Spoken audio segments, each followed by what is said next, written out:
乌军在南线获重大进展，已经可以看到托克马克，距离切断俄军后勤还差多远？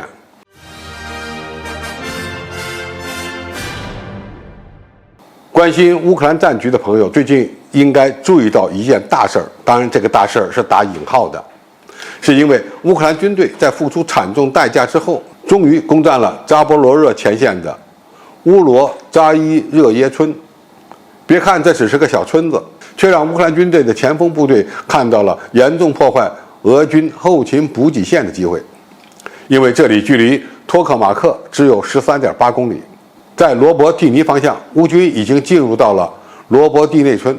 这里位于高地之上，甚至可以俯瞰整个托克马克。自此，乌军的火炮将可以覆盖托克马克的前线，而俄罗斯军队在南线的主要后勤补给主要依赖铁路线，其枢纽就是梅利托波尔和托克马克。58集团军已经在扎波罗热鏖战了快3个月了，原本损失就比较大，没有进行休整，再加上高层将领人事变动，是否还能长期坚守，就存在着疑问了。与此同时，亲俄罗斯的地方代表罗戈夫称，乌克兰军队从大诺沃西尔卡出发，经过2周最激烈、最血腥的战斗，攻占了乌罗扎因。乌军接下来的目标就是南边1公里的斯塔罗姆利尼夫卡镇，这是 TO518公路的节点，是横在乌军与马里乌波尔之间唯一的工业城镇。只要拿下了斯塔罗姆利尼夫卡，俄罗斯军队就无险可守了，乌军就有可能直插马里乌波尔。当然，实际情况可能是俄罗斯军队在乌罗扎因定居点南部的保留阵地一直在迟滞乌军的攻势。另外，乌克兰军队已经在赫尔松南部展开了大规模渗透性攻击，而俄军呢，似乎出现了缺少战略预备队补充的情况，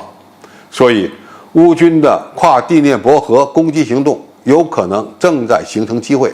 如果我们从更高层面观察乌克兰战局的变化，就能发现乌克兰军队似乎在等一个时机，也就是俄罗斯军队的战略预备队耗尽，特别是58集团军因为后勤补给困难出现士气崩溃的情况。乌克兰不断的打击克里米亚大桥以及克里米亚到亚速海沿岸的陆地桥梁，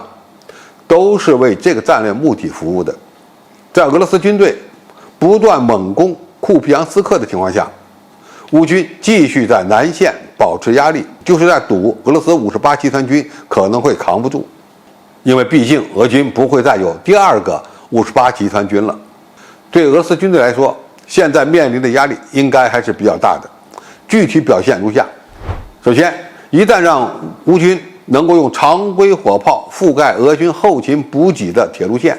那么对俄军的补给影响将是巨大的。第二，乌克兰军队已经攻破了地雷阵，而龙牙防线和堑壕是否有效，仍存在疑问。乌军肯定会先通过炮火作业破坏后面的2条防线，最终俄军迟滞乌军进攻的作战不一定会比地雷阵更有效。第三，俄罗斯军队是否在南线有足够的战略预备队？乌军在赫尔松南部的进展已经让人看不懂了。第四，乌军坚持攻击南线，说明俄罗斯军队在库皮扬斯克的攻势仍然没有起到战略性作用，如何施压也是一个问题。总体而言，虽然乌克兰军队在南线的进攻并不顺利，损失非常大，但他们似乎非常有战略定力。乌克兰人就是在赌俄罗斯第58集团军出现大面积溃退，不过这也很可能会成为一种奢望，因为低估俄罗斯人的战斗意志和面对困难的韧性很可能会吃大亏。当然，现在看，俄罗斯要想获得战场主动权也不那么容易，在库皮扬斯克的攻势其效果仍然相当有限。俄乌双方的较量最终会得到什么样的结果，值得我们密切观察。